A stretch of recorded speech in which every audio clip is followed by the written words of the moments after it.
Hello and welcome to part two of Explorers, First Contact, and Rivalries Guided Notes. Last time I had you begin by writing down in your notebook what beliefs you felt strongly about and whether or not it was important for you to be around people who shared the same beliefs as you. This session, we're going to see how that comes into play. Let's look. We ended last time with your guided notes being right about here. And we are ready for religious rivalries in the 1500s. So, by the 1520s, Spain was dominating the exploration and mercantilism game. The way they did this was that they used the gold and the goods from the New World that they found to build more ships, explore more land, and get more stuff. And when they had that stuff and those ships and that land, they used that to buy more ships and go get more gold and more land and more ships, and it just built and built and built until they were top dog country on earth by far. It wasn't long, though, before they wanted to dominate in other ways, too. Now, Spain was a Catholic country, and their king and queen were Catholic, and they insisted that their people be Catholic as well. The way it used to work back in the day is if you lived next to someone who didn't believe the same thing about God, probably one of you needed to die. And if you didn't think that way, whoever was the ruler in the area did, because who got to be the ruler was very much in cahoots with the people's belief about God. And if you and I have different beliefs about God, then we probably have different beliefs about who is the rightful person that should be ruling us. And if we have doubts about that, and we differ on that, then one of us is likely to commit treason against the present ruler, and one of us is not. And so that's kind of the way they dealt with things. And that means that because they had those beliefs, you had lots and lots of intrigue all the time. It's also why we don't, in America, from the beginning, we've decided to separate religious qualifications from holding public office. We've decided to separate what we call church and state because it gets pretty messy whenever those things are combined. And so from the beginning, that has been our policy, to separate church from state. But back in the day, the head of the church was usually also the head of the country and vice versa. And so you'll see how that plays into this story. Now, again, Spain's a Catholic country, and their king and queen are Catholic, and they insist their people be as well. But some countries, like England, were becoming Protestant. Now, a Protestant means a protester of the Catholic Church. Christian, but not Catholic. And that's a new thing. In fact, Catholic, the word Catholic means one. And so it was kind of, to Catholics, it is like contrary that anybody in the 1400s could call themselves a Christian but not be Catholic. But in fact, because of some of the Renaissance beliefs coming in, because people are publishing more and more ideas with the invention of the printing press in the 1400s, people are starting to question the Catholic Church's dominance as far as Christian thought. Now, the Catholics were not going to go down easy, and the Spanish especially were very insistent that nothing change. And so in the 1500s and 1600s, there was something called the Spanish Inquisition. And this is when Spanish Catholics tried to force people to remain Catholic. And if they thought you were embracing Protestant, protesting Christian ideas, they would do what was called putting you to the question, which usually involved lots of torture and possibly death. And this was common for the 1500s and the 1600s, okay? So I've created this little graphic for you to understand exactly what was going on at the time. So there's one umbrella here, Christians, and then there's two types, really. There's Catholics. Before the Protestant Reformation, there's only one type of Christian, and they were Catholics. And especially Spanish Catholics to the Pope, what you need to understand is this is their song.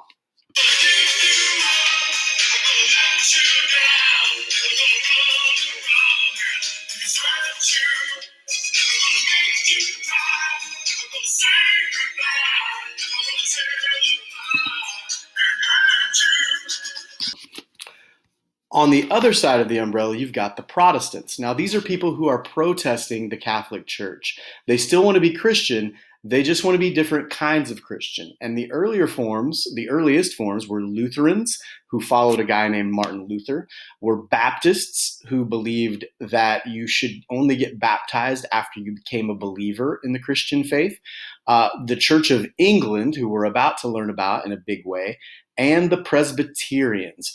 And if they had a song to the Pope, it would be something like this.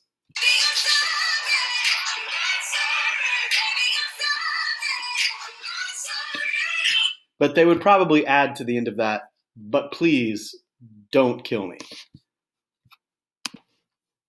Now, by the 1560s, this is what the exploration situation looked like for the major countries that we're going to be talking about that are in your success tracker, as far as Spain and Portugal and England and France.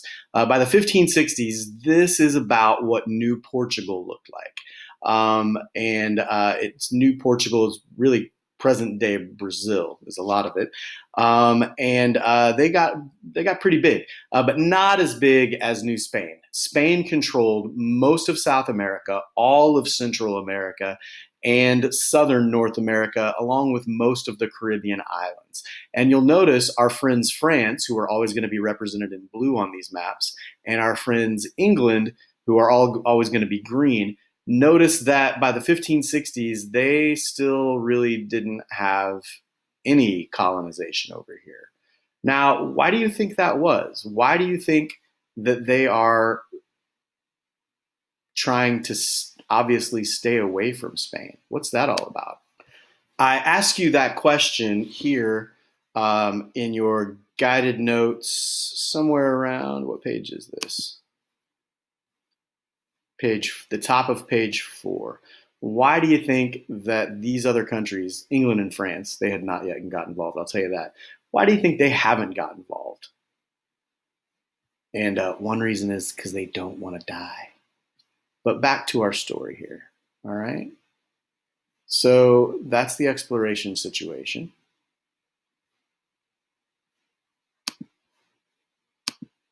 In the 1560s. So why are England and France staying away from Spain? That's the question. Remember what Spain was doing when it came to religious protesters. Let's try to answer that. All right. So a little bit more about the fall of Spain and the rise of England and France. Speaking of England, we got to tell a little bit of stories about England for you to understand the context here. In the early 1500s, the Protestant Reformation was really starting to take off, where groups of people were breaking away from the Catholic Church and protesting it. However, all countries in Europe were still officially Catholic, even though they are flirting with the idea of maybe not being. Now, Henry VIII was the King of England from the 1520s to the 1540s. And he really, like all kings, King Henry VIII really wanted a son for his heir, really wanted a son. Because if you have a son, that means the succession of your line and of your throne is going to stay with your family if you have a legitimate son. That's the way it worked back in the day. The problem was he kept making daughters and sickly children that would die.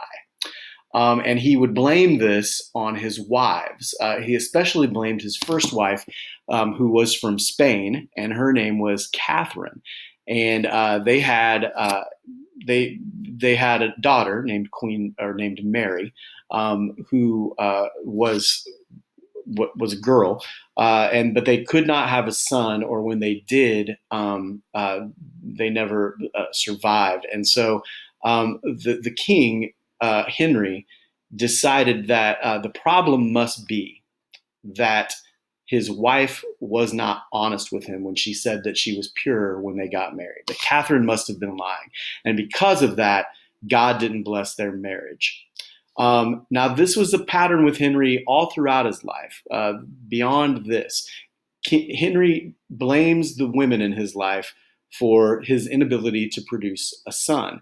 We now know that in in the way babies are made, the man is the one who contributes the part that determines what the sex of the child. But back in the day, they didn't think that was right. It was all the pressure was on the woman to produce a boy. If you're talking kings and queens, and so Henry decided the only solution that could be would be that his first wife, Catherine, their marriage must have never really been legitimate, and he wanted the Pope to annul the marriage. This is King Henry VIII here on the left.